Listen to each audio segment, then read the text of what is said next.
Just stand up and turn around. He got his darn name on the back of his jersey. You can turn back around. Why we don't do that in the Swac? Is it that expensive to put the darn name on the back of the jerseys? Don't you think his mama and them want to see their baby name on the back of the jerseys? Don't you think his siblings, his friends, his family, his loved ones? That's the kind of stuff we take for granted. I don't. I'm very detailed. That guy worked his butt off, did what he had to do, changed his whole composite of his thought process. We could at least put his darn name on the back of his jersey. How simple is that? What is that, an extra $5 a jersey? I'd take care for the whole Swac if they do it. Constance will help. Well, you already out there. You already blessed the whole team with suits. It's my business manager who makes it happen for me and him. But those are the type of things we're. What's good? What's good? What's good? What's really, really good? Tell me something good. New Media Gang in the building. New Media Nation United. It's what I just heard right there for Coach Prime. Coach Prime. Not Deion Sanders. No, put some respect on his name. Coach Prime. Look at what this coach is doing. He is changing the game. And he's fighting so many battles. See, I know the battle that he's fighting with this one. This is with the old Swac. They're using this mirage as tradition, not putting names in the back of the jerseys, stipulations on what teams can do. That's all a front to keep the old way the old way. And how can any HBCU level the playing field or exceed the playing field if they're getting handicapped by the old guard? Y'all know who the old guard is. The gatekeepers, the people who call the shots. Shout out to King Fuse Lit House. He said, New Media Gang or don't bang. Subscribe to his channel. Shout out to Self Made. Shout out to Douglas, Margarum, DZ, my boy, New Media Gang, Juju Knows Hoops. If you want to listen to basketball, podcast style, subscribe to Juju Knows Hoops. He's going to be covering the Bulls this year and many more. Shout out to Brian Cohen for the $10 super chat. Thank you for showing love, my brother. He says, you speaking facts. And like the words of Coach Joe, the Honorable Coach Joe, this too shall set you free. That's the good thing about truth. When you hear the truth, you know what you can rectify. It takes Deion Sanders, Coach Prime, to say what he say this time. Well, it's 2021. I know there's a lot of players that came from the SWAC from years past that wish they had this type of media coverage, that wish they had a voice. Being a coach is more than just holding a clipboard. You got to understand the culture within. You got to understand what these athletes are needing. That's what it's all about. So today we're going to talk about the SWAC.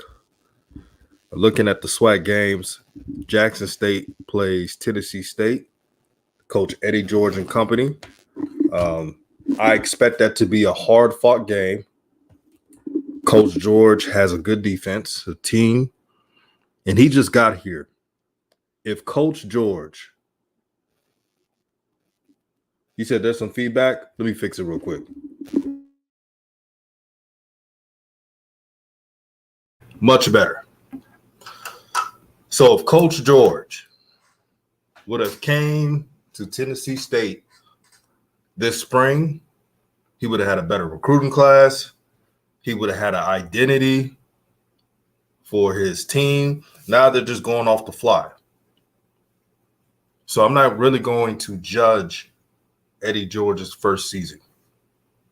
I'm gonna let him recruit his guys, and we'll see what happens. Now, for those who don't know, Jeremy Hickbottom, who formerly played with Grambling State University, he plays for Tennessee State. He had a game against Grambling, ironically, averaging 8 for 10 for 65 yards passing. It was a defensive battle.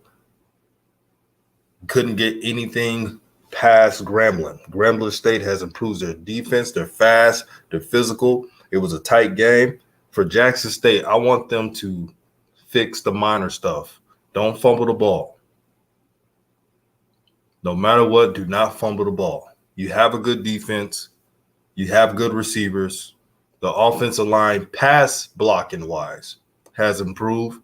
Now, the Jackson State offensive line run blocking has to do better. They're too big and too strong to not create massive holes. Shout out to It's Your Boy OZ. He said it's a good coaching staff at Tennessee State. Hugh Jackson is their offensive coordinator. Look out for them. Now, if Hickbottom doesn't have a good passing practices, don't be surprised if Tennessee State moves on to a different quarterback. Hugh Jackson wants a quarterback who's accurate, who could throw precisionally. That's what he's looking for. He did that with the Cincinnati Bengals. I don't really count the Browns because at the time, the Cleveland Browns were just like the bad news Bears. So you can't really judge them. I know they're winning now, but when Hugh Jackson was coaching them, their roster wasn't the same. He was operating with chaos. Yeah, it's your boy OZ. I'm not sold on Grambling quarterback either. He's not the guy. I think Bolden, the freshman quarterback, I think he needs to be the starter for Grambling. And for those who are a Grambling State fan, let me know.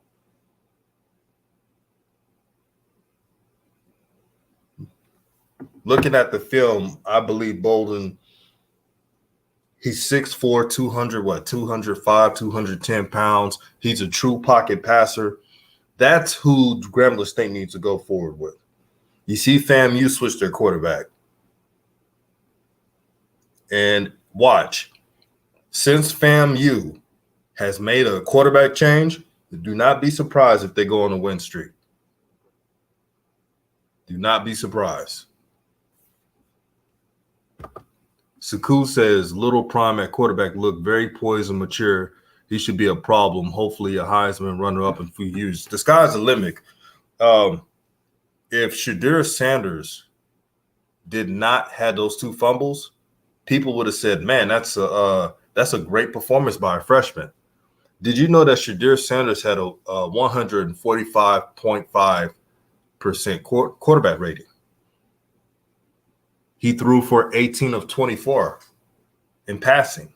So what does that tell you? That's efficiency. Saku says, I was also disappointed in Jackson State did not put a lot of touchdowns on the board. Yeah, they got to get that fixed. They got too many weapons in the Swac to not do that, but they'll work on it. I know a lot of folks count the spring season as Coach Prime's first year, but I really don't count it. I think that was just trying to see who you got. I believe Jackson State will get better on offense through each game. Tennessee State's going to play hard. They're going to play hard for Eddie George.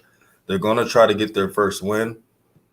I'm a big fan of Coach Eddie George. I'm glad he's a coach of Tennessee State. But I'm rooting for Jackson State. I want Jackson State to win a lot of these games. And I heard I was watching these streams. You know, we all watch these HBCU streams. And I see Alabama State. They think they can score a lot of points on this Jackson State team. Now, do not forget, Jackson State for this game, stick to the scouting report.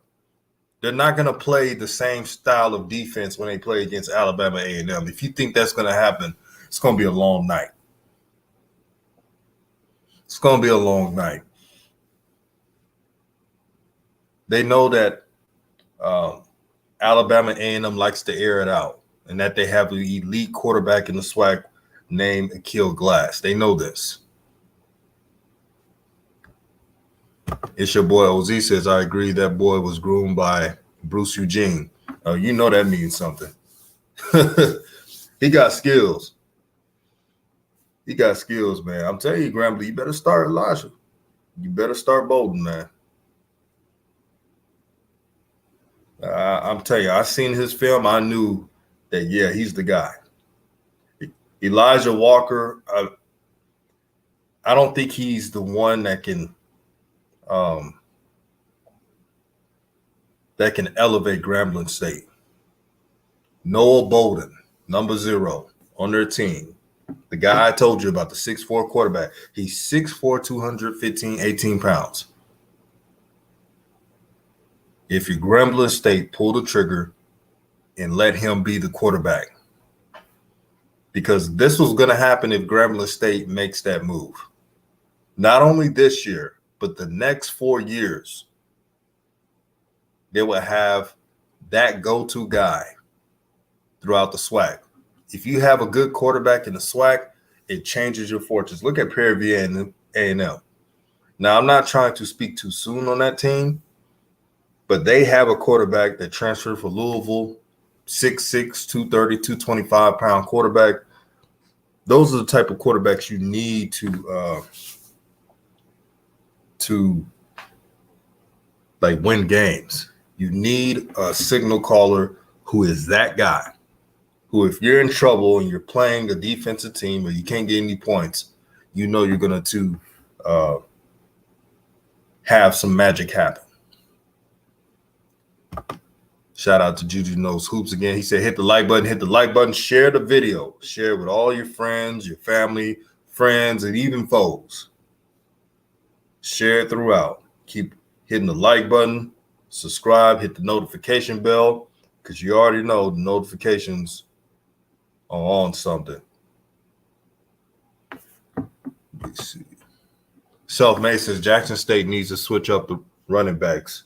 Well, I said that in the stream. They need to go with some scat backs. I would like them to go with J.D. Martin and Tyson Alexander, but I think Tyson Alexander was hurt. That's the reason why he wasn't even playing.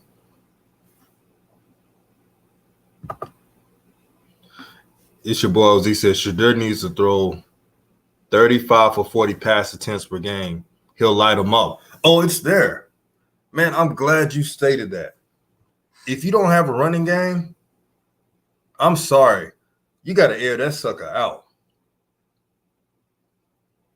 If I was Jackson State's OC, I'm using the passing game to set up the running game. They don't do enough quick routes. They don't do enough pick pop screens. I know they want to throw downfield, and that's great, but you gotta give some dink and dunks at time. We know that Shadur has a strong arm. You still keep the deep shots, but you got to keep these teams honest. Like King Fuse Lithouse said, crosses, drags, curls, slants. With these receivers, Jackson State will light up the SWAC like no one's business.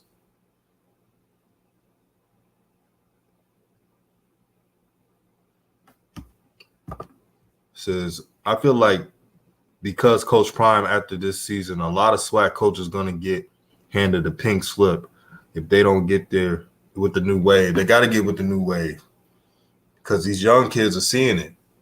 These young kids on their rosters are looking at Coach Prime and say, wait a minute, why is my coach not doing this? They're saying, why is my coach not vouching to change for the better? They're observing all of what's going on with Jackson State. And I just looked at some news. My boy CFL Podcast, make sure you subscribe to him. He made a video yesterday, and I wanted to talk with it with all of you guys. Dylan Spencer. Dylan Spencer left Jackson State. Now, when Dylan Spencer left the program, everybody was making an overreaction. Don't you know that transfers happen all the time throughout the season? But since they're Jackson State and since they get hated on, they made it seem like, oh, they can't keep their players. No. If you watch Coach Prime docuseries, what did you see from Dylan Spencer?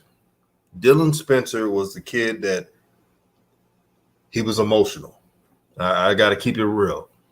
The coaches were trying to talk to him about having leadership and worrying about himself. It seemed like Dylan Spencer, I don't know the kid like that. And I hope he has a great journey. But as a young athlete, if you cannot take criticism from your coaches, you can't last long. So I'm not surprised that Dylan Spencer transferred. I'm not going to be one of the people that just make fun of these kids when they transfer and say they, but I saw enough why he did it. He wanted to go to Jackson State and be the man without even putting in the work. Now, you guys seen the documentary, and tell me if I'm lying or not. He was worrying about other players on the team. He said, why are they getting this? Why are they getting preferential treatment? Well, when you have, number one, if you have talent, you're going to get leeway. Number two, if you're doing what you need to do, then you're going to get the respect from your coaches. It's always been like that. So I don't think anyone on that roster was handed any opportunity. I think they earned it, and they showed leadership.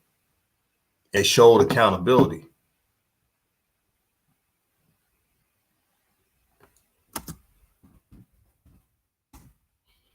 That's what coaches are looking for. If you're not doing your job, if you're not studying, if you're not getting good grades, if you're not being a leader on the field, you're not going to get the coach's best. They're not even going to pay attention to you, because the coach is going to be like, how can I depend on you if you're not taking care of your responsibilities? That's what they're thinking. And people was wondering why they like Niles Gaddy. Well, you know what? Niles Gaddy is doing everything he can. He's listening to the coaches. He's accountable. He's showing respect to the players. He's not hating on the players. Saku says, yes, sir, arm strength does not look normal. He is zipping those babies and the release. Hey, Shadir Sanders got, here's the thing I didn't even mention. Look what Shadir Sanders is doing with other SWAC not even SWAC quarterbacks. I don't see a lot of freshmen, whether at the FCS level or the FBS level, audibling. He knows the whole system. He was changing plays from the line of scrimmage at a freshman level, that is. I mean, the first game I did, the best thing I did in the first game was not overreact. That was the best thing. Because I see what they could do. And again, if Shadir didn't fumble, everybody would have been looking and saying, wow, Jackson State beat FAMU 28-7. And if I'm lying, let me know.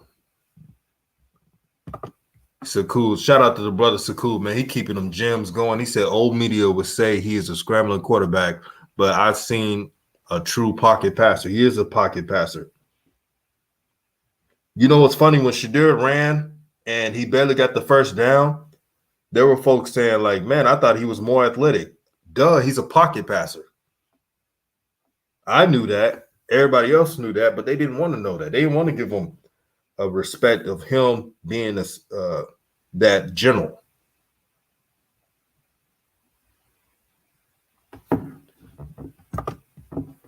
Who did it this time was good, my brother. He said good coaches, that is. Yeah, they are good coaches. You know, they're not perfect. You know, they may not have the perfect play calls, but they have what you call NFL experience. Jeff Weeks was a defensive line coach in the NFL.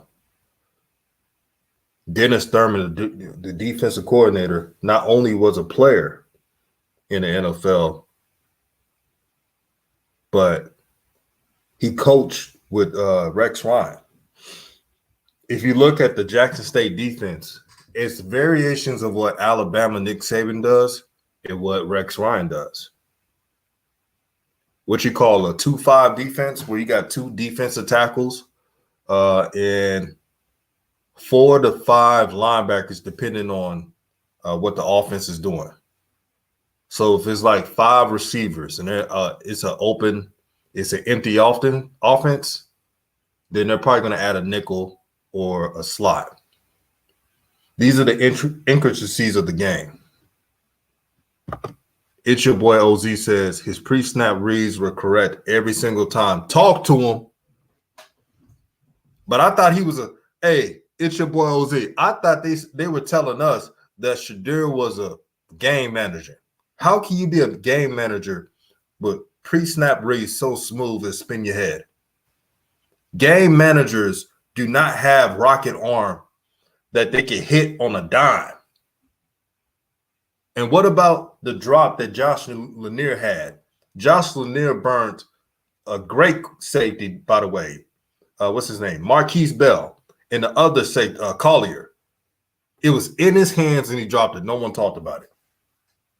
But you take those 2 fumbles away, Shadir would have had an A+ performance. If you just would have took the 2 fumbles away. When you have 200+ yards, you go 18 for 24 passing with 145% QBR. In the rain, that's hard to do. I've seen games this weekend when it wasn't even raining, and these quarterbacks couldn't even sniff 150 yards. Y'all get the likes up. Y'all get the likes up, man. Sekou says, where did the quarterback from last year transfer to? He was pretty decent as well. Are you talking about Quincy Casey? He went to Alabama A&M.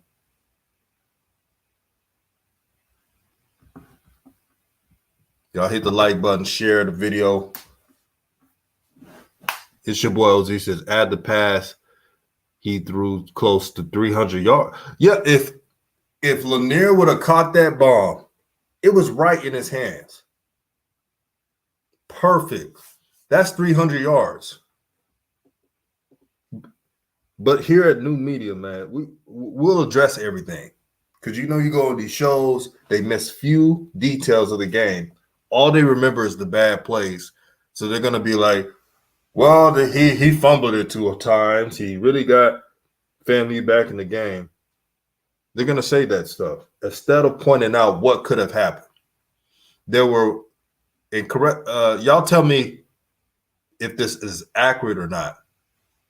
There were about 4 passes that Shadir threw that was deep passes where the receiver dropped it, and it was right in their hands. Jackson State, if they fix that, they're set. It was the first game. It was sloppy. It was raining.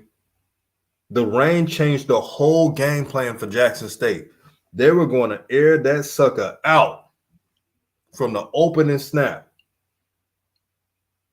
But it was pouring so bad, they had to run early. Jackson State knew they didn't have a strong running game, but they had to do it to try to do something different in the rain.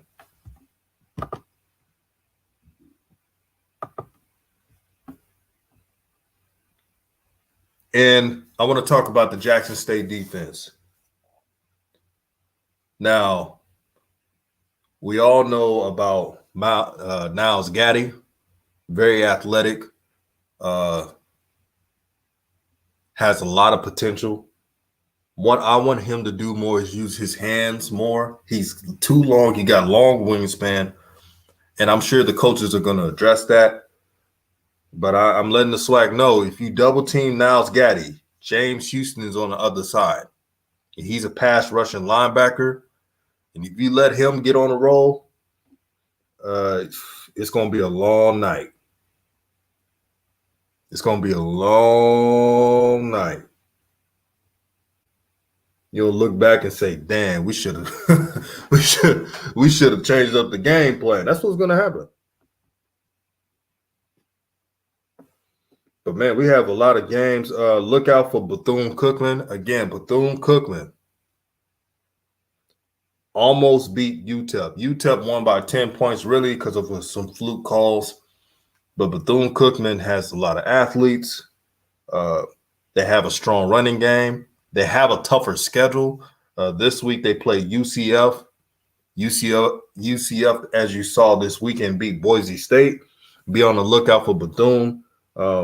They're going to play hard. One thing I like to see out of this team is they got to make sure to have explosive plays.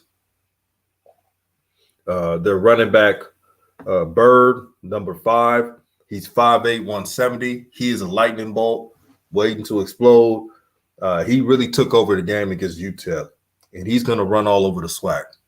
He's too quick. He's stronger than what his size is. And if you let him get off the edge, it's sayonara.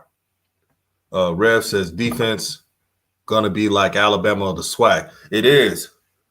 Man, I just got word that there were a couple players who were co-starters or starters that didn't play in the game against FAMU. So Isaiah Bolden, who is a starting corner, didn't play.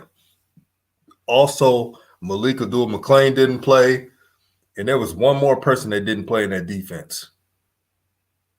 I got to go back and look.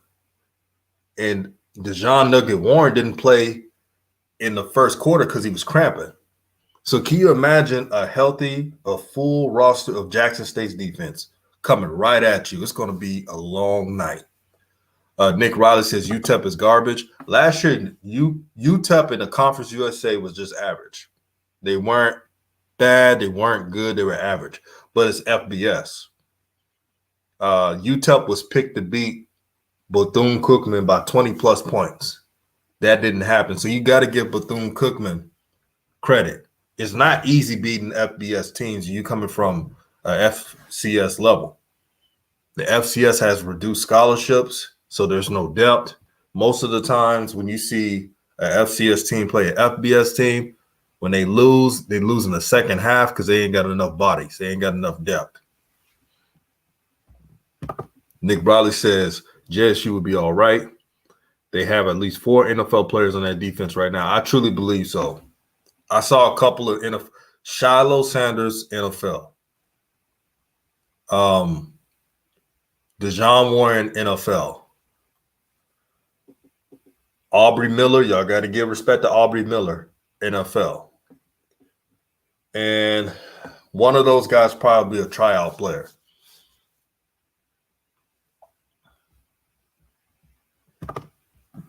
Facts. BC did make it a tough game. They were physical, man. And they didn't make that many mistakes. Unstoppable 25 says the weather is going to be really nice this Saturday. No rain. Uh-oh. Jackson State about to air it out. And speaking of sun, I saw it in the players' face. When they saw that rain, they're like, oh, shit. Now we got to switch up the game plan because that's what that rain would do. If you're a passing team, I remember when Washington played Washington State. Washington State ran an air raid offense with their previous coach. And when they played against Washington, they couldn't do anything. They couldn't pass the ball. They lost to Washington. It was a low-scoring game. That's what rain does.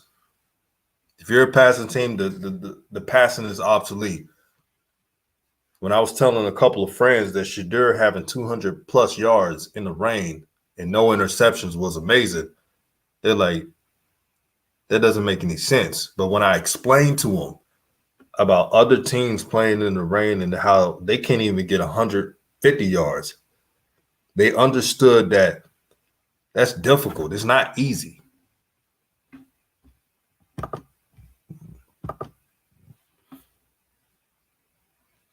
So another team on the schedule this week, Florida A&M versus Fort Valley State. Florida A&M, this is a good bounce back game. They should win this matchup by a lot of points. They changed their quarterback. They're most likely are not going to play against a defense like Jackson State throughout the schedule. I'm looking at their schedule right now. They won't play another team that has Jackson State defense. So they have an opportunity, and I'm not trying to overreact with FAMU, but I can see FAMU winning all their games except for UCF. Not UCF, but USF. I think they'll lose by USF by a close game or by 2 scores, but I don't see them losing any more Swac games. Bethune, probably Bethune, because that's a rival game. South Carolina State, look out for them. They almost beat Alabama A&M. Be on the lookout for that. The South Carolina State FAMU game is at October 9th. But besides that, I think they'll be on the roll. Shout out to the CFL podcast. Make sure you subscribe to his channel. He says Shadur put the ball where the defender had no chance at getting it every time. Talk to him. See, this is why you should subscribe to the CFL podcast. Everything he speaks, it's research driven. So he's not going to go on live and talk about stuff he don't know. He does his research. Shadur Sanders, the most nitpicked quarterback in the Swac, did not have a ball that was questionable. It was either dropped or it was slipped away because of the rain, but he put it right in the money. And the one throw that he threw to Javonte Rucker, where Javonte Rucker, only he can get it, only a few quarterbacks can make that play. I'm talking about through all college football. But you can tell that Shadur Sanders was trained by some pretty good mentors. He was trained by Tom Brady. He was trained by, I think he did that Peyton Manning camp. And you know you're going to learn a lot from him. So he was built for this. And when I did the live, I was so passionate. And I said, rise above the hate, young man. A lot of people, especially in this conference, let's keep it a buck now, was talking shit about Shadur Sanders. Oh, shout out to Jeff Blake. Shout out to Jeff Blake, man. He did coach him too. And he's from Texas. I think Jeff Blake had a son that played at Princeton. So I remember that name. He said they got to get past BC. Them boys got their number. Yeah, man. Man, I believe FAMU haven't beaten them in a decade. FAMU got to get over that hump, man. For some reason, it doesn't matter how good FAMU gets. Bethune-Cookman has always had their number. It's the weirdest thing. In 2019, FAMU was, I think they were like 9-0. They haven't lost a game. They played Bethune-Cookman, lost it. They shouldn't have lost that game. For some reason, they just always, they get the best out of Florida A&M. It's the weirdest shit.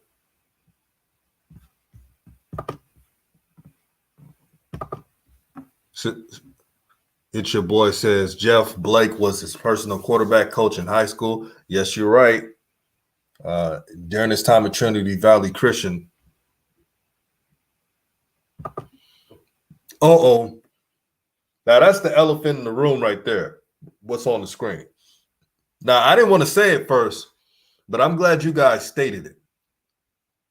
The brother said he's already the second best quarterback in the SWAC right now. From what I've seen, the pre-snap reads, the precision throws, the arm strength in the wet conditions, Shadur Sanders is the second best quarterback in the SWAC.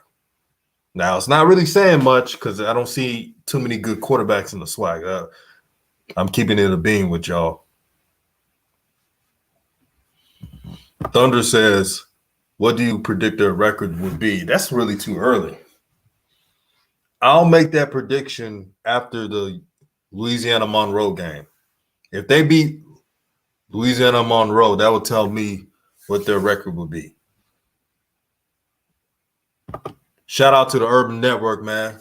He's a FAMU fan, man. Shout out to the Rattlers. All love to all HBCUs. He says BCU versus FAMU has always been a battle. It's because playing for the state recruitment and bragging rights. So that will be the only game they will brawl till clock 0-0 hits. Man, you ain't lying about that. Yeah, the BCU quarterback, one thing he impressed me with, even though I have Shadur as the number 2 quarterback in the SWAC right now, his poise, his maturity. He didn't make any bad decisions. And meaning fans, they'll call that game managing and not making the big play. But at times, game managing can win you games. When you have athletes all around, from defense to offense, all you need is a person that can just calm the storm, calm everybody, say, hey, we're not going to go out of our game plan. We're going to stick to the script, and we're going to make them beat us. We're not going to help them. Sometimes quarterbacks help teams win, throwing passes that they know they're not good at, trying to show off, or the play calling, drawing up plays that are too long. You know you ain't got a good offensive line. If you don't have a good offensive line, you better be doing screens. That's what one coach has told me before. Don't be making all these damn long plays and your offensive line is average. The CFL podcast says most SWAC quarterbacks would have switched positions to make the NFL, but nobody want to admit that. Man, yes, that's real. But that's why I'm excited about Akil Glass. That's why I'm excited about Shadur and plenty others. If Akil Glass is not drafted, I'm going to think something is wrong. He is literally carrying Alabama A&M. Alabama A&M is trash. They don't care about defense. They want to outscore you. Alabama A&M wants you. They don't mind if they South Carolina State was winning that game 21-7, and I watched it on my phone. I watched it. Alabama A&M sideline was not even nervous. They weren't mad. They weren't blaming their teammates. Here's what Alabama A&M did during that game. They chipped the lead. And then South Carolina State made one mistake. They made a couple mistakes. They started turning over the ball eventually. When you play against Alabama A&M, you better not turn over the ball because they're going to take advantage of that and score. They got 5 receivers at Alabama A&M who can be the number 1 guy for most SWAC teams. They're that good. And I cannot wait for them to play Jackson State. I cannot wait to see it. It's going to be a fun game. The bands are going to be kicking. The fans are gonna be talking they trash, but it's gonna be all love. That's why I love Swac football, man. That's why I love um, the pageantry of it, man. Because it shows that our people could come together through it all. And even if we're rooting for different teams, we're all one. Urban Network says, honestly, I would say JSU online D-line is the key for Jackson State this year. Facts. They are the key. And if I'm the offensive coordinator of Jackson State, we are working on run blocking all damn long. You take that 25-yard run away from Pickett, he wouldn't have 4.1 yards per carry. I looked at the stats. I was like, 4.1 yards per carry. It did not seem like he had that in that game. Urban Network says Glass is the truth. He is the truth. Here's a team I want Akil Glass to go to. I want Akil Glass to go to the Dallas Cowboys. Now, I know I'm biased. I'm a Cowboys fan. But we ain't got no backup. I would love for us to get Akil Glass. And he could learn from Dak. And then when his contract is up, he could go to a team and lead them. But you never know. Maybe he'll get drafted higher and be the guy. Darren Jennings, you're absolutely right. Jackson State has to use their tight ends. Jackson State got two good tight ends, really 3 good tight ends on that team. Jinsey Riley is a freshman. He's the backup tight end, but he has receiver skills. I think he runs like a 4.55. He's 6'5", 220, runs a 4.55. You got to give him some touches, man. I get it. He's a freshman playing. Kylan Ritchie is good. He's the starter. They got to give him a involved. Use some 12 personnel. I know they like to run the run and shoot, but when you're playing against good teams, use that 12 personnel. It's your boy says, if South Carolina State had a quarterback that was accurate, they would have beat A&M. Man, is it me or people are acting like Alabama A&M is unstoppable? I respect that team. I respect Colin Maynard. Colin Maynard, he would be the head coach of many FBS schools right now. He has a fantastic offense. But Alabama A&M are beatable. I'll spot you with this. I would not be surprised. I'm not saying it's going to happen, but it could happen. I would not be surprised if FAMU or Bethune-Cookman or both of them, I would not be surprised if they beat Alabama A&M this year. Wouldn't be surprised. To beat Alabama A&M, number one, you cannot turn over the ball. Number two, make them earn their yards. So don't be doing press man on that team. They want teams to press man them because their receivers can break that off. Do not over blitz. You send good pressure, but do not over blitz. So do not send 5 players to blitz. Be creative with your blitzes. Keep your rush with 4. So don't try to put extra linebackers blitzing. Don't do that because Alabama A&M will eat that up. Darren Jennings says, is Quincy Casey better than Shadur Sanders? Respectfully, no. Quincy Casey is a good quarterback, but Quincy Casey is not doing a pre-snap reads. Quincy Casey is not audibling from the line of scrimmage. He doesn't have that. Did you not see Shadur Sanders' throws? It was not too many quarterbacks are doing that. Although Quincy Casey, he'll have a good year when Akil Glass graduates and he takes over the team. If he takes over the team, he's got to beat out those other quarterbacks. People forget that Coach Connell Maynard recruited a quarterback that was a 3-star out of Missouri. They're saying he's good. So he's got to win that matchup. I agree. Quincy Casey is a better athlete. But like you said, Shadur Sanders is the best quarterback. He's a better quarterback.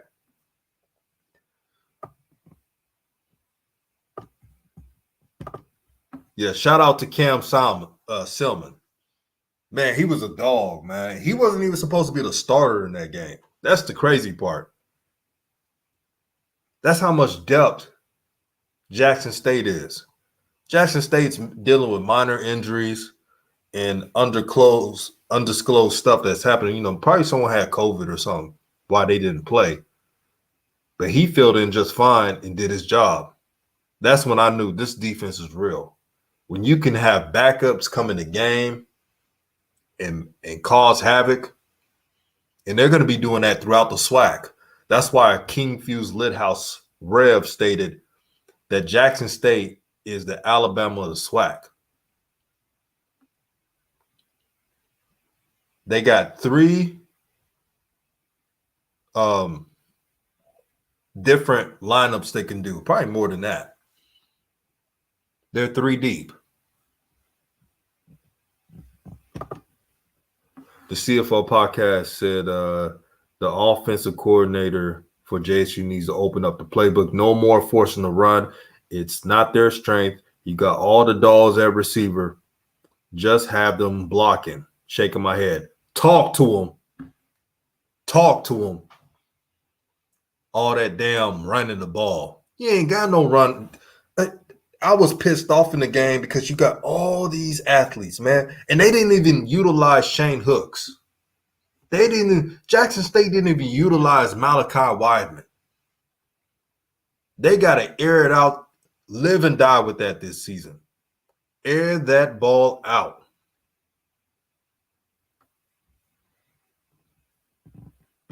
The CFL podcast says Shiloh and Nugget didn't start for disciplinary reasons.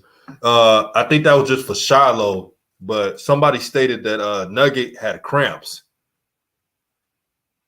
But still, Nugget sat out for too long, though. So you could be right on both of them being disciplinary reasons. But I know Shiloh for sure was for disciplinary reasons. And that's one thing I respect Coach Prime. He's a man of his word. If you're not doing what you need to do, he'll play the backups. And the Jackson State backups are good. I was looking at the game. I was saying, man, I forgot about these players. They starting. Like Coach Prime, he doesn't give credit. See, they think Coach Prime is a happy-go-lucky, easy coach and lets players do what they want. Man, Coach Prime would sit a player for 2 games if there's a disciplinary problem. Shoot, he did it this weekend.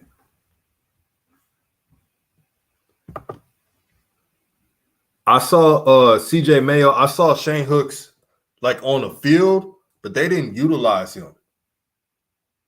And he had a good camp this year. I expect that to increase this season. Because they said he could get that deep ball, man. Shout out to the coach, Ant Learn. Was good. Peace and blessings, my brother. Peace and good energy.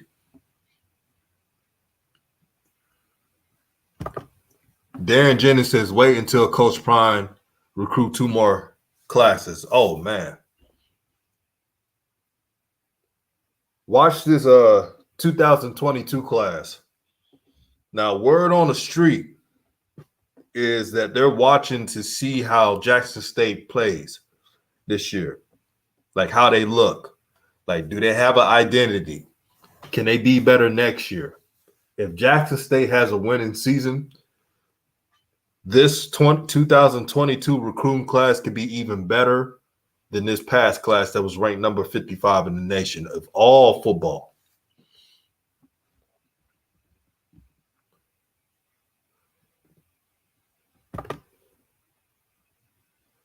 CJ Mail says Nugget Dad said he had cramps on off script. Thank you for clarifying. So Shiloh was the one that was sitting out for disciplinary reasons. Thank you for the update, my brother. Nick Riley says number 12 on defense with Jackson State's the truth. His name is Cameron Salmon. Yeah, he's that dude, man. Now it's your boy OZ. One thing he updated all of us on number 28, Randall Haney. Now Randall Haney got with Jackson State late in the game when he transferred. He said he made the game-saving tackle, was an SEC transfer, and he's a backup. Randall Haney was filling in for Isaiah Bolden. Isaiah Bolden, if you don't know, was a transfer with Florida State. He's their second best corner outside of Nugget. He didn't play for, I think, an injury. I think he's injured. So Randall Haney came in and held his own. He's the best. He came from Vanderbilt, an FBS school, and he's a backup. I don't think people realize the depth that Jackson State has. And that's why I'm not really mad about Dylan Spencer transferring. Dylan Spencer transfer, all that's going to do is have a talented freshman play. There's a freshman offensive lineman, I think an offensive tackle from Florida. He decommitted from Florida. I want to know. Y'all let me know his name, because I think he'll be filling in for the team.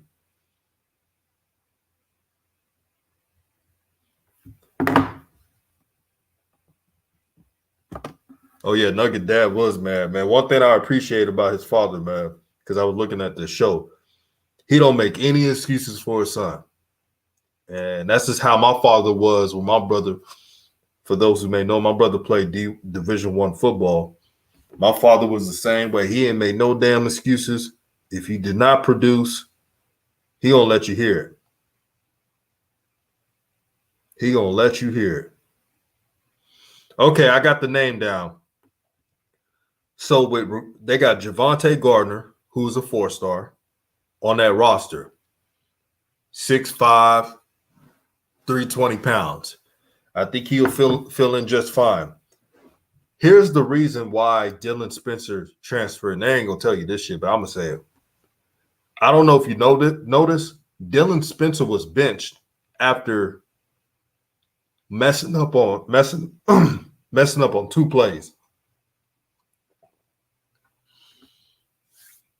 Dylan Spencer had 2 errors in that game that had Shadir hit.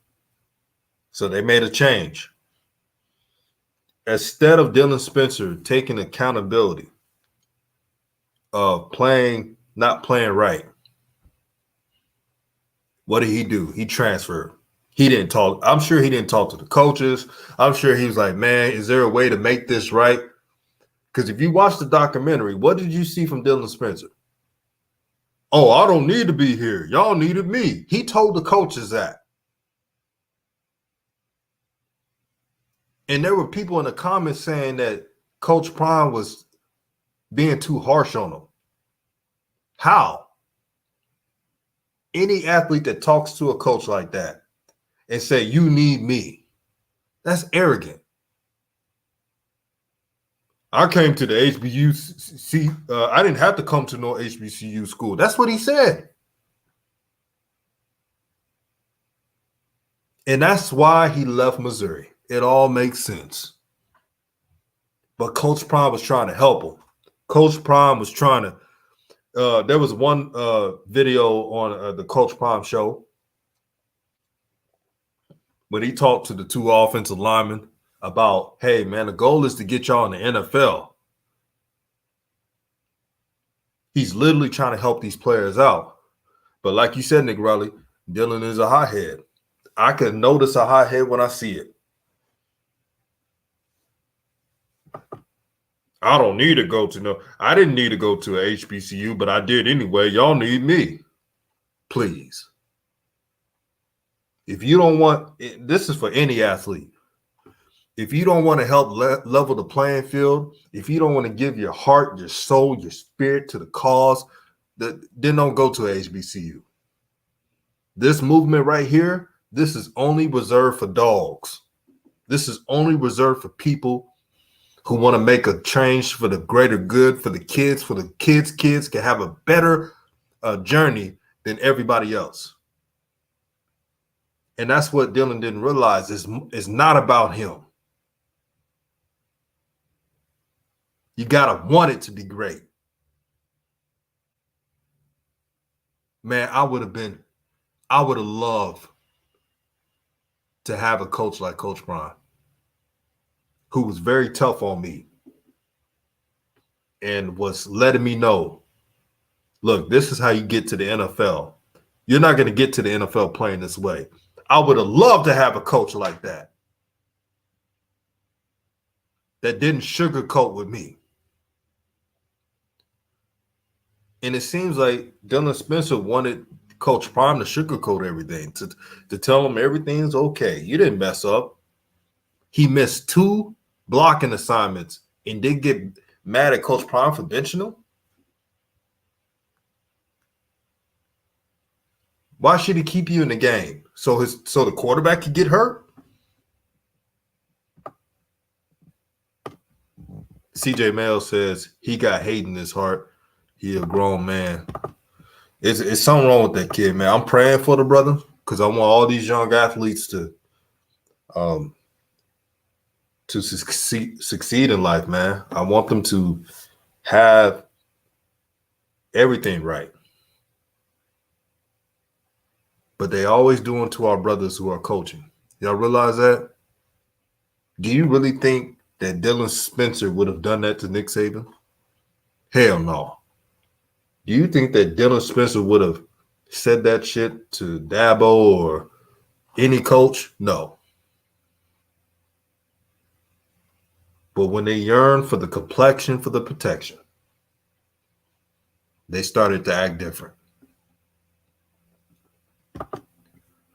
Derek White says, was Dylan in the clip where Shadur asked, you didn't come to block for me? ?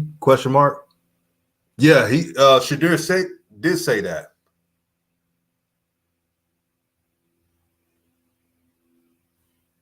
Yeah, I remember it. Dylan was in that clip.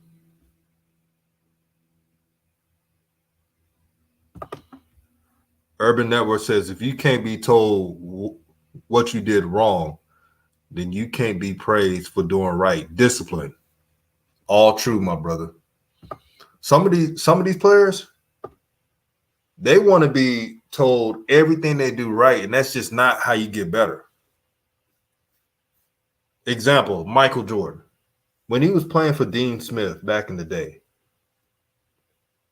you think Michael Jordan would be the player he is right now if Dean Smith would just praise him all the time and didn't tell him what he needed to work on? No.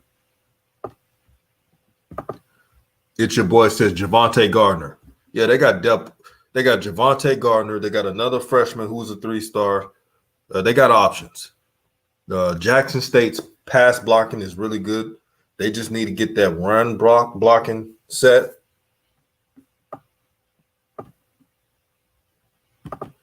He did have a sense of entitlement. You know, he probably thought that, oh, I'm in a Swac school, so I should do what I want, and I shouldn't work hard. You can't go into the Swac thinking like that, man.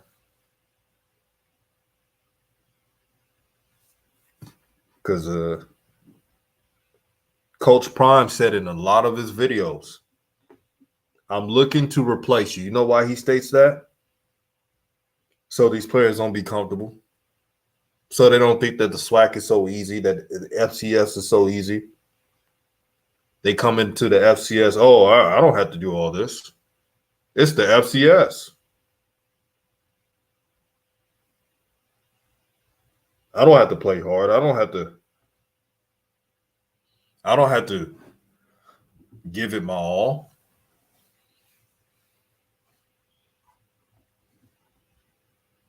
Derek White says, protection from the complexion. Say that again. That's what it actually is.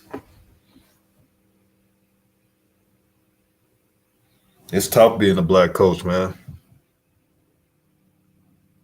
But the reward is something special.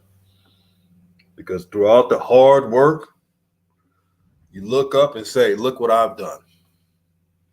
Shout out to the CFL podcast again for the info. He says 3 stars. Charles Armstrong will be a great tackle when he starts with JSU. Yeah, I looked at his film too. He's a dog, man. And he knows how to use his hands.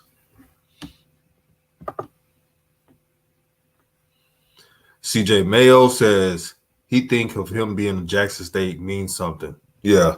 Dylan Spencer wasn't even the highest recruit for Jackson State. They'd be coming up in there. That's the funny part.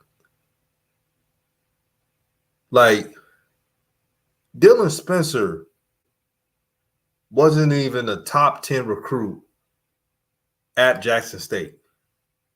And he was acting like he was a 5-star in that campus.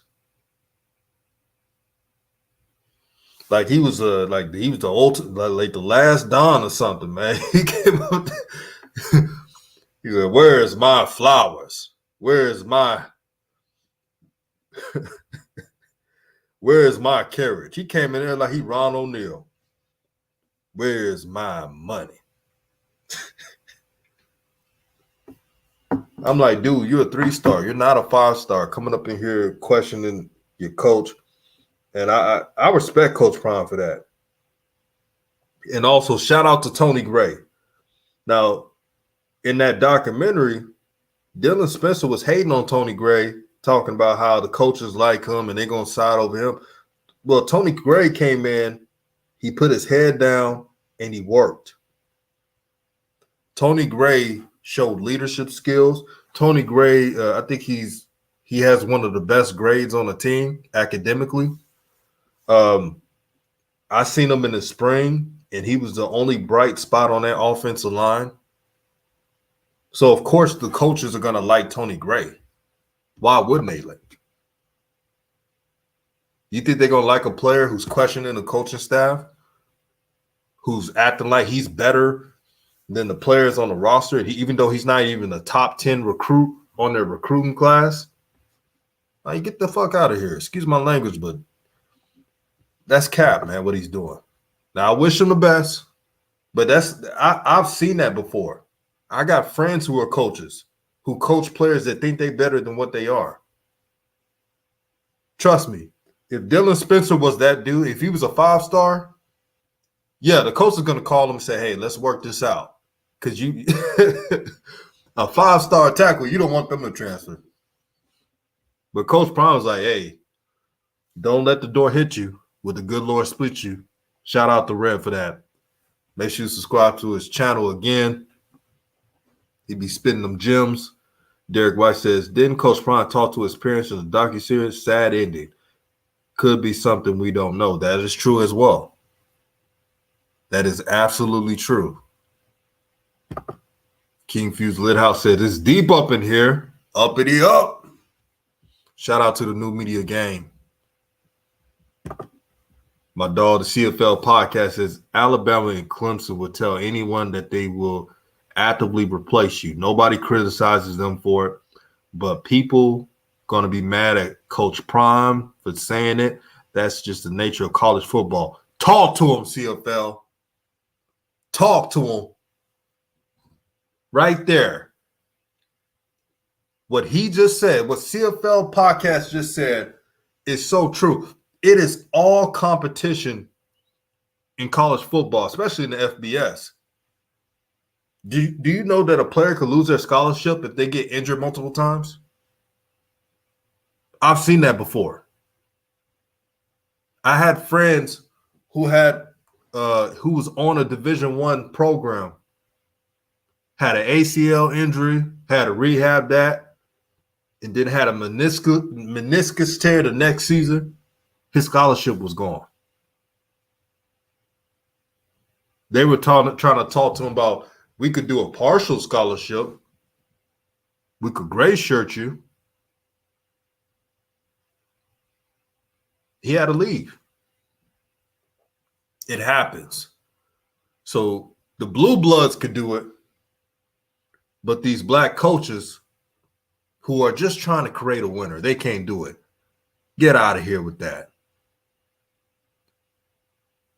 Talk about it's not fair for Coach Prime to be saying that. These are kids. This is football. This is college football. The NFL is worse. If you can't handle the life of college football and the realities of it, then you better off playing at D2. So we too real up in here, man. Make sure y'all hit the like button, representing that new media gang. Shout out to DZ for the late night stream. He got a late night stream tonight, 10:30 Pacific, 1:30 Eastern time. Late nights with DZ. Well, we talk about all situations. And so make sure you subscribe to his channel. But this is another reason why I appreciate the CFL podcast. This brother is a good brother. When we talk, it's always about building platforms. It's always about spreading accurate information, and very valuable in this HBCU space. So if you have not subscribed to the CFL podcast, I don't know what to tell you, because he be on it. He is on it. But Coach Prime, the hypocrisy that he faces, he can never do what everybody else do. It's always, he's doing too much, it's not right, it's not fair, yada, yada, yada. But I see the whole playbook. I'm going to let everybody know in this chat right now, I have no problems with what Coach Prime is doing. And I support what Coach Prime is doing. If you don't want to be at Jackson State, if you don't want to be at a HBCU, if you don't want to sacrifice for your teammates, you can get to stepping.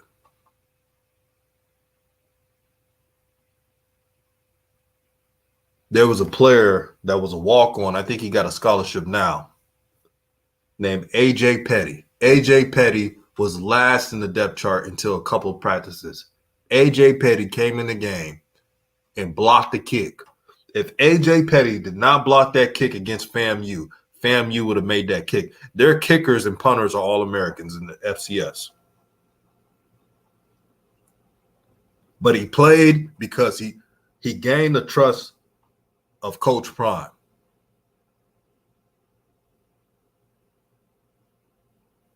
He gained the trust of him. You get rewarded when you take it, not just earn it. When you take it, when you take the opportunity and make a name for yourself, that's the best feeling in the world. A.J. Petty may not be the starter of Jackson State. He may not be the glitz and glam, but he's going to play more because he made that simple play. And when his name was called, he didn't hesitate. When he blocked that kick of the FAMU kicker, he was the right place at the right time.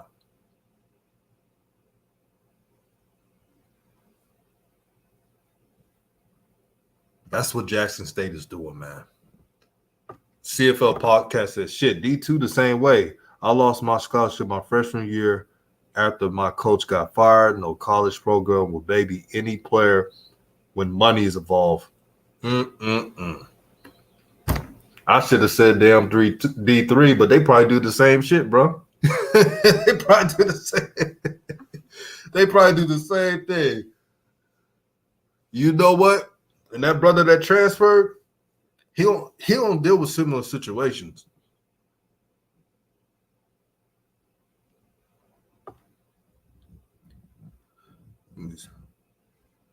Shout out to Rev for showing love. He said, DJ, the general salute. Man, thank you, my brother, man. Thank you for holding it down for new media, man. CJ Mel says CFL be on point. He do. I sent all my subs to CFL. I said, man, if y'all, I know about the Swac, but if y'all really want to know about the Swac, go to CFL. He don't do live streams all the time, But those quick streams he does, you learn something. Shout out to Hoop Jargon. And I know you see your school peer review, man. Y'all got a quarterback. Now, I want to see what he does this next game. Jawan Pass, that is. But they got athletic receivers, a bunch of scat backs. Prairie View A&M is in the Western Division.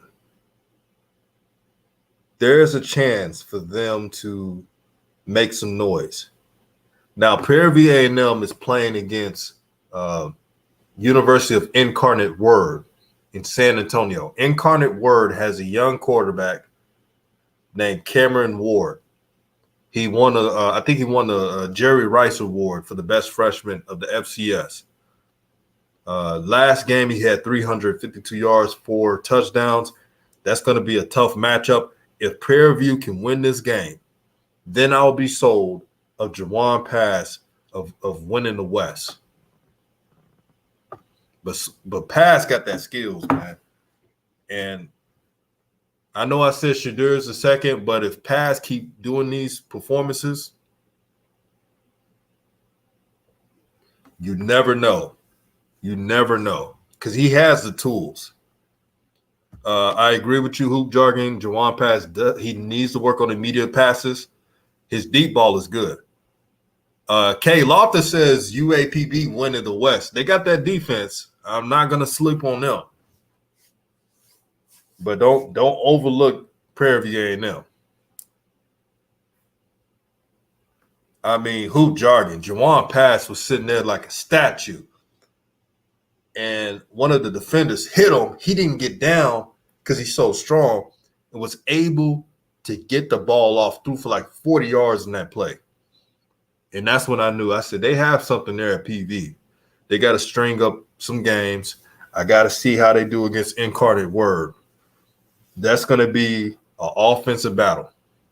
Incarnate Word likes to air it out. And they got a brother named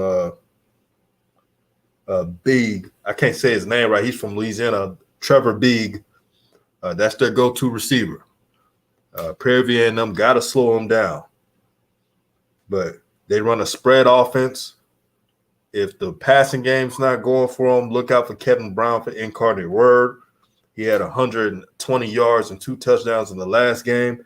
He's a 5'9", balanced back with speed. They got to make sure to limit the running game. But at the same time, if Jawan Pass can make enough explosive passes, they just might have a chance. Alabama State, I don't know what I'm going to get from Alabama State. They look very lethargic against Miles College, a D2 school. One of my homies did say that Ezra Gray, their best running back, was injured in that game. So that makes some sense right there. CFL Podcast says, you're right, Bo. Jawan Pass is so talented, man. He just needs polishing. Yeah, they could. That's why I stated they could win the West. I would not be surprised. If I'm the quarterback coach at PV, I'll have a session with Jawan Pass. I'm telling him, hey, we know you have a rocket arm, but let's work on the intricacies of the game. Swac Buzz. Shout out to Swac Buzz. Make sure you subscribe to his channel. He says Alabama State ain't winning nothing. They look pretty bad, bro. Unless they could fix their game plan, I don't know about Alabama State. I like Ryan Nettles, Juju. Ryan Nettles is true. But if Ezra Gray is not healthy throughout the season, I don't know. Juju says, no, I got faith in them. JSU's my second pick, though. If you wasn't going to pick JSU, I would have understood Alabama A&M or something.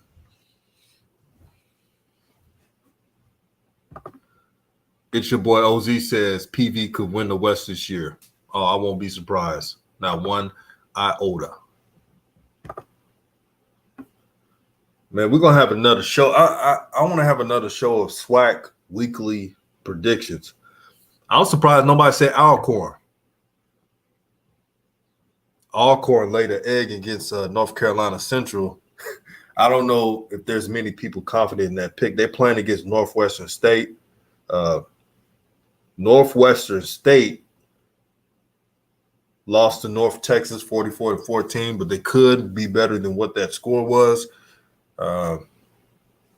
If I'm Alcorn, you got to win this game. Here's the problem with the Swac. I love the Swac. I love the culture and everything, but you got to win your non-conference games. I'm not talking about the FBS games. That'll be a plus, but they got to win their FCS non-conference games. Because I'm tired of hearing that, yeah, the Swac may have some talent, but they don't win enough FCS off non-conference games. I hear that every single time. Or I've heard this before. Well, the MEAC, which is another HBCU conference, is 11-5 against the SWAC. That's why I don't got it's your boy. That's why I don't have Alcorn winning the West. Their trench play is horrible on both sides right now. And maybe I'm too harsh, but they look like they was pillow fighting out there. The CFL podcast says Alabama State success relies too much on Ezra Gray. They not winning the SWAC. Yeah, you can't depend on one person in the SWAC. This year's SWAC is so much improved. You cannot be one-dimensional. If your team is one-dimensional, you don't have a chance of winning the SWAC.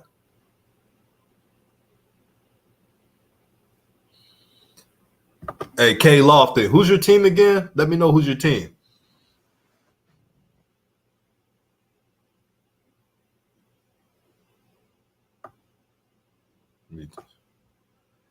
It's your boy says Bama State defense is good, but their quarterback's inconsistent. Alabama State's quarterback, Ryan Nettles, has talent. But since they built that offense all around Ezra Gray, they have not unleashed Ryan Nettles. And that's gonna backfire. That's gonna really backfire. He said K Lofton says his team is Southern. Southern Jaguars. Okay, I'm not gonna judge them too much. I know they got their butts whooped by Troy, 55-3. They didn't even have a touchdown. But in SWAC standards, because they played at FBS school, so I'm gonna give them some slack. SWAC standards, Southern's offensive and defensive line is good. And that's going to keep them in games. But, man, their quarterback is pretty much a running back. Skelton is a running back playing quarterback. And if I'm playing Southern, you got to make them pass that ball.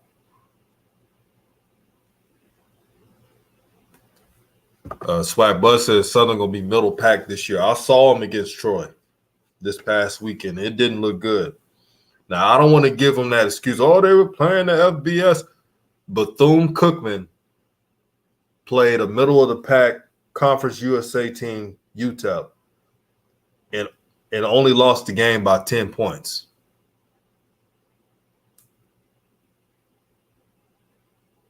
Only lost by 10 points. So they got to show more. Sheldon Gray, 8 in the box. That's what I would do. Man, keep 8 in the box. If I'm Jackson State got a lot of defensive tackles. I know they like to use their linebackers off the edge. But if I'm playing Southern, I'm using 3 defensive tackles. 1 linebacker on the edge. I'll do that. I'll be creative. That's what I want to see from these defensive coordinators. If you're playing a running team, beef up your defensive line.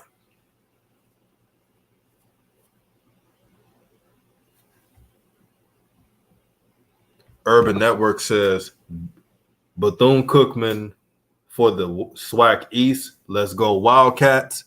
Got to keep Florida relevant. Hey, one thing I respect about you, Urban Network, you rep Florida to the max. And even though you know that Jackson State is talented, you rep your Florida school. So I respect that, brother. I respect Bethune-Cookman. And I don't think that'll be an easy game at all. But Jackson State, looking at what they have on their roster, they should win out. If they don't, then something may happen. You know how it goes.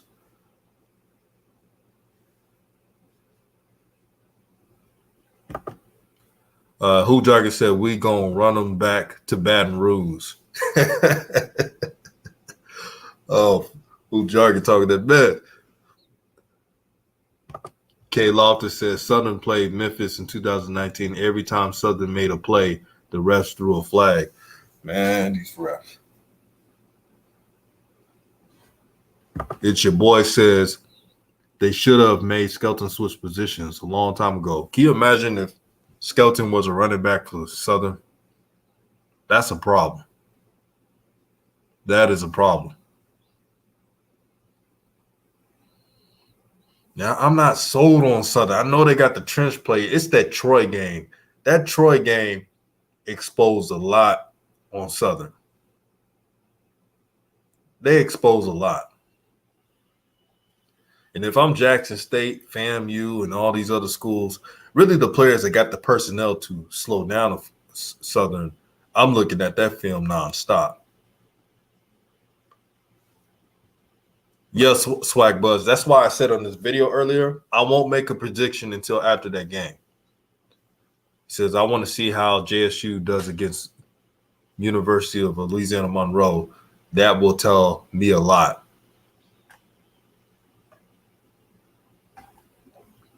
Man, I hope they win that game. They got to win that game.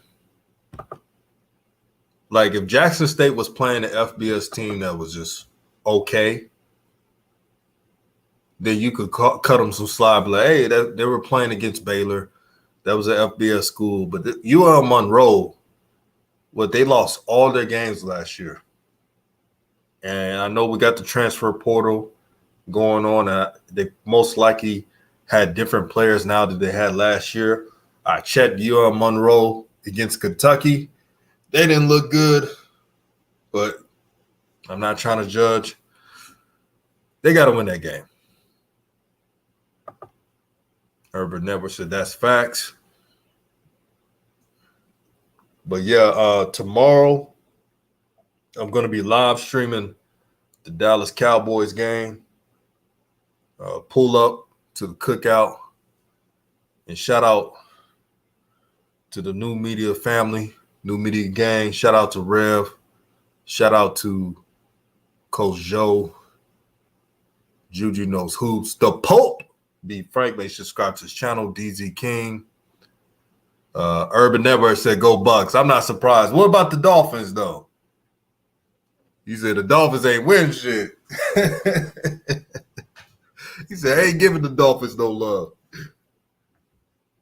CFL Podcast says, if they win that game, I expect talented recruits to publicly commit to Jackson State. Man, that's why they got to win it. I'm glad you pointed that out, brother. That's the game to get recruits. That's the game to get recruits. They don't care if it's a last place FBS school.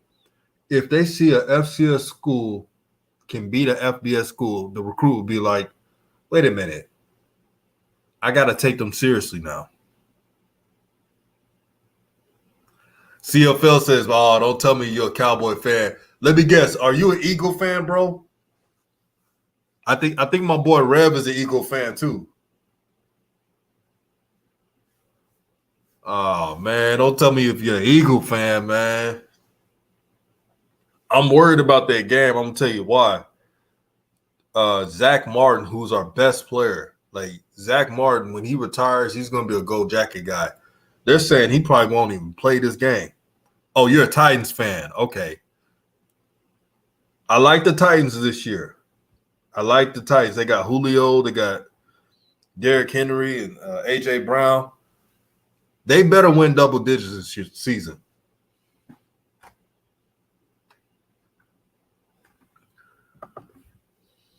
How about them Cowboys, man?